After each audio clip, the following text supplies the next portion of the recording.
मध्य प्रदेश विधानसभा चुनाव 2023 opinion poll.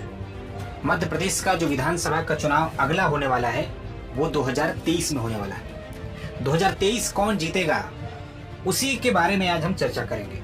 ये opinion poll जो हमने लिया है ये जून, जुलाई, अगस्त 2021 का है, यानी पिछले 3 महीनों का ये समीकरण है जो हमने ओपिनियन पोल में लोगों से जानने की कोशिश किया है। और साथ ही साथ इसमें सोशल मीडिया का और लोकल पत्रकारों का हमने सहयोग लिया है। आशा है कि ये ओपिनियन पोल आपको जरूर जो है कि समझने में मध्य प्रदेश की आगामी राजनीति को मदद करेगा। मध्य प्रदेश में जो पिछला विधानसभा चुनाव हुआ था 2018 में हुआ था, उसमें किसी भी पार्टी को पूर्ण बहुमत नहीं मिला था। फिर भी कांग्रेस पार्टी सबसे बड़ी पार्टी बनकर उभरी थी और सत्ता से महज 2 कदम दूर, यानी कि 2 सीटें कम रह गई थी, जिसको बहुजन समाज पार्टी, समाजवादी पार्टी और उसके अलावा निर्दलीयों ने समर्थन दिया, जिसके कारण जो है कि कांग्रेस पार्टी की वहां सरकार बनी और मुख्यमंत्री बने कमलनाथ। लेकिन आप जानते हैं कि कांग्रेस का मध्य प्रदेश में कमलनाथ, दिग्विजय सिंह और ज्योतिरादित्य सिंधिया, इन तीनों के बीच जो है कि राजनीतिक वर्चस्व की लड़ाई चलती रहती है। तो कमलनाथ और ज्योतिरादित्य सिंधिया की राजनीतिक वर्चस्व की लड़ाई में और मुख्यमंत्री पद के चाहत में ज्योतिरादित्य सिंधिया खेमे के कई विधायक कांग्रेस पार्टी से टूट गए, जिससे भारतीय जनता पार्टी को और कांग्रेस की सरकार वहां गिराने में मदद मिली। इन विधायकों के टूटने के बाद दोबारा उपचुनाव हुआ, जिसमें भारतीय जनता पार्टी को जीत हासिल हुई और भारतीय जनता पार्टी ने वहां पे सरकार बनाई और शिवराज सिंह चौहान दोबारा जो कि वहां पर मुख्यमंत्री वर्तमान में है। कांग्रेस पार्टी की सरकार गिरने के बाद कांग्रेस लगातार प्रयास कर रही है दोबारा सत्ता में वापसी का। कांग्रेस ने 2018 का जो चुनाव इतनी जोरदार तरीके से लड़ा था, कांग्रेस को वहां पे 15 सालों के बाद सरकार बनाने का मौका मिला था, लेकिन आपसी फूट के कारण वहां पे सरकार कांग्रेस की गिर गई। मध्य प्रदेश विधानसभा की अगर वर्तमान स्थिति देखें तो भारतीय जनता पार्टी के पास वर्तमान में 125 विधायक हैं, वहीं कांग्रेस के पास 95 यानी 95 विधायक हैं और अन्य के खाते में 7 विधायक हैं। और वैकेंट सीट की बात करें तो 3 सीटें खाली है, जिस पर उपचुनाव होना है। टोटल 230 की विधानसभा का यह आंकड़ा आपके सामने हमने रखा। अब आपको बताएंगे 2018 में जो चुनाव हुआ था उस समय कौन सी पार्टी के पास कितनी सीटें थी। अब देखिए आपके सामने 2018 के विधानसभा चुनाव का आंकड़ा आ गया। 2018 में जो विधानसभा का चुनाव हुआ था उसमें कांग्रेस के पास 114 सीटें थी, बीजेपी के पास 109 सीटें, बीएसपी के पास 2 सीट, एसपी के पास 1 सीट और इंडिपेंडेंस 4 जीते थे। तो कांग्रेस को उस समय बीएसपी के 2 सीट, एसपी के 1 सीट और निर्दलियों के 4 सीट के समर्थन से सरकार बनाने में जो है कि आसानी हुई और कांग्रेस ने सरकार बना लिया। आपको बता दें कि 230 सीटों वाले इस विधानसभा में 116 विधायक जिसके होते हैं वो पार्टी पूर्ण बहुमत से सरकार बनाने में सक्षम होती है। चलिए देखिए, हमने ऑनलाइन पोलिंग में पूछा है मध्य प्रदेश में सबसे बड़ा मुद्दा क्या है। देखिए यहाँ पे सबसे नंबर 1 पे जो मुद्दा सामने आया है वो महंगाई का। महंगाई को बहुत सारे लोगों ने बड़ा मुद्दा बताया। पेट्रोल डीजल के दामों को लेकर शिकायत की और खाद्यान्न पदार्थों के जो दाम बढ़ रहे हैं उसको भी लेकर लोगों ने शिकायत की। तो सबसे ज्यादा लोग जो कि महंगाई से परेशान दिखे। दूसरे नंबर पर जो हमें मुद्दा दिखाई दिया मध्य प्रदेश के अंदर जो लोगों ने ऑनलाइन पोलिंग में वोटिंग की उसमें बेरोजगारी को भी लोगों ने सबसे बड़ा मुद्दा बताया।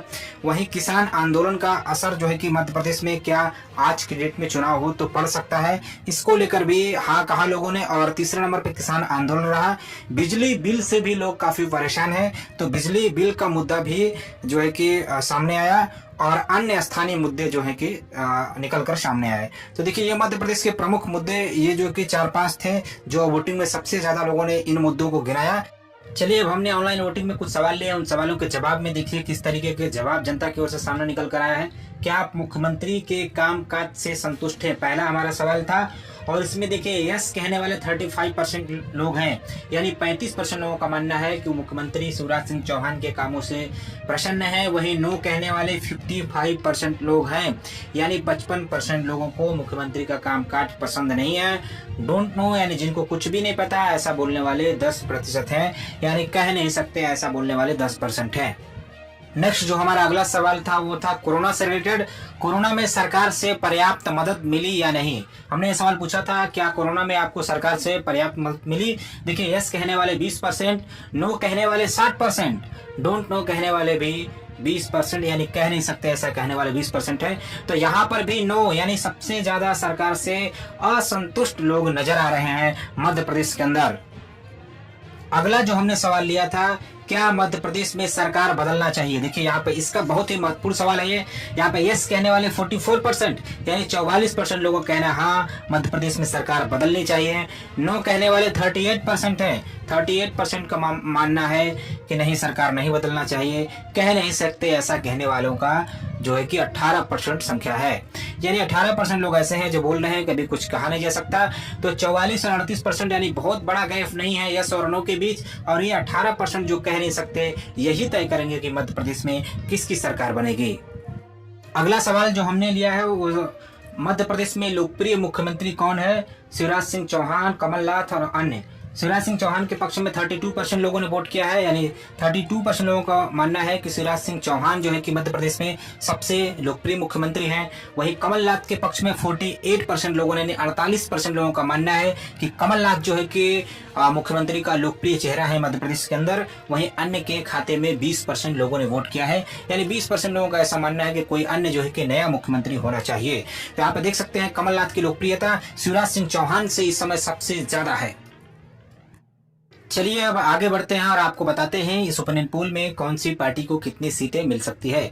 सबसे पहले अगर हम बात करें कांग्रेस पार्टी की, तो देखिए कांग्रेस के खाते में टोटल 128 सीटें आ सकती है। जी हाँ, एक बार फिर से मध्य प्रदेश में 2018 की तरह कांग्रेस पार्टी जबरदस्त प्रदर्शन कर सकती है, कांग्रेस पार्टी वापसी कर सकती है और 128 सीटों के साथ सबसे बड़ी पार्टी बनकर दोबारा मध्य प्रदेश में अपनी सरकार बना सकती है।